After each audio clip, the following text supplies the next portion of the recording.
Hello, this is Dr. Ifeoluwa, and I'm so happy to see you. The last time I talked about 3 AI tools that can support your research work, I talked about Zotero, Mandeli, and Grammarly. Today, I'm going to be educating you about 3 major questions. 3 major questions that you need to ask before embarking on a research work, before choosing a thesis topic, before choosing a research focus area. The questions are what, why, and how. What, why, and how. The first question is, what context do you want to focus on? What is the area of interest for you? What area do you want to focus on? In fact, in the long run, not just for now. For example, I studied early childhood education at PhD level, early childhood education at a master's level, and I focused my research on special needs education. That is strategic. That is intentional. I should have focused on, let's say, child abuse, child labor, trafficking, teacher stress. There are many topics or areas I should have focused on. But personally, I have an experience when it comes to special needs and disability. So that formed my what. You also need to look for something that forms your what. In your department, it is not compulsory you follow the bandwagon. There are some popular topics that everybody wants to study. You don't necessarily need to go with that topic. When COVID-19 pandemic was still reigning, many topics were written, many theses were written in that area. In fact, if it were to be a journal, you could have gone for the trends. But your thesis, your project should focus more on something that is sustainable. So if you are thinking of doing something around COVID-19 pandemic, I would have advised that you focus on the effect of post-COVID-19 pandemic on, let's say, education, let's say health, let's say different areas. That is why today there are still some trending topics that you can still infuse into your what. We have the likes of artificial intelligence, blockchain technology, robotics, and many other areas that you can still infuse into your topic, depending on the department you are. Answering the what question, you also need to know what your supervisor wants. If you already have a supervisor, your supervisor has an area of expertise. He or she has an area where he or she is an expert. So you also need to infuse your project topic or area or context into what your supervisor will be able to handle very effectively. You have to consider this. It is not just about going to the internet to look for project topics. Sincerely, if you tell me an area in your department where you want to focus on, I can come up with a topic for you. So if you check most of my works, my research, my journal articles on the internet, you see more of special needs education, teacher preparation, instructional resources, and strategies. So that is an area in which I want to make my expertise to be known for. Over time, I might still study special needs education as a discipline, but since I'm still working with children, I can still choose that area and continue to dig deeper and know better in that area. So your first question is what? What interests you? Do you have an aspect of life where you have experiences that you want to share? Another question that you have to ask is why? What is the justification for that area you are focusing on? What is the rationale for that area you are focusing on? Is it the fact that many studies have been done in that area in developed countries of the world, and there is still a lot of gaps to be filled in that area in a country like Nigeria? Is it that there are still problems associated with that discipline, with that course, with that area in your country?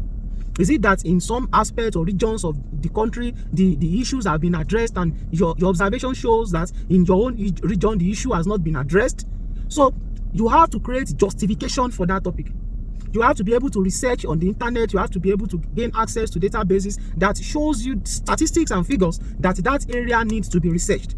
So it is not the case that if you go back to the blackboard or the drawing board of many students, that is the same topic you see. No, you need to look for a specific area that people don't really work on. For example, why many students work on teacher stress, there are still very few jobs on stress among pupils.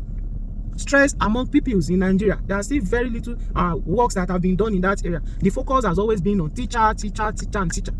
So it all depends on your department and the area you think there's still a gap or two, in fact, or more to be filled. So you should be able to create a justification, a reason why you are studying that, you want to focus on that area or that topic. Whereas you need to understand that creating justification or rationale for your study is just a bit of your statement of the problem. It is in your background to the study that you create rationale for your study. The statement of the problem it helps you to come up with the issue different issues that has brought about the topic. So when it comes to creating rationale for your study, statement of problem is just a bit of it. It is not everything in its entirety. So you need to be able to create justification for the study and your background to the study. I think one of these days I will still talk more about background to the study, because many people, what they do in the background of the study is the clarification of terms. No, you need more than that in your background to the study. In fact, in some schools abroad, they don't have a subtitle for statement of the problem. It is in their background to the study under the introduction that they create the justification for their study. And the last major question that you need to ask is how?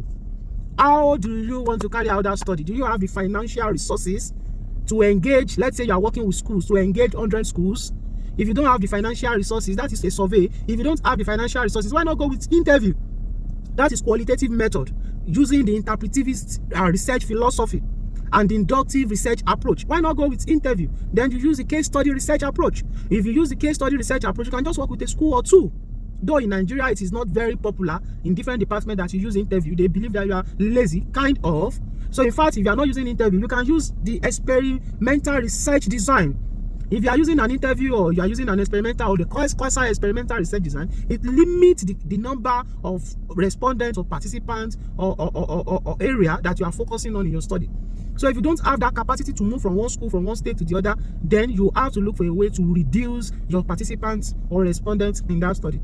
So when you're able to answer these questions, you'll be able to design your objectives very well, because your objectives connect the rationale for your study and your method and methodology.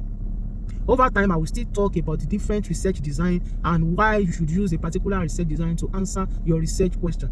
Though the systematic literature review, some refer to it as thematic literature review, so some refer to it as the scoping literature review, is not very popular here in Nigeria as thesis. When it comes to thesis writing, it's another strategy that or method that you can engage in your research work. So you have to be able to define the how. Are your participants available? In the case that you are using an interview, you want to work with a particular organization, how sure are you that you would have access to their participants? So in a nutshell, you should ask, the three major questions you should ask include what, the context, the experiences of yours that are formed or that can form your topic.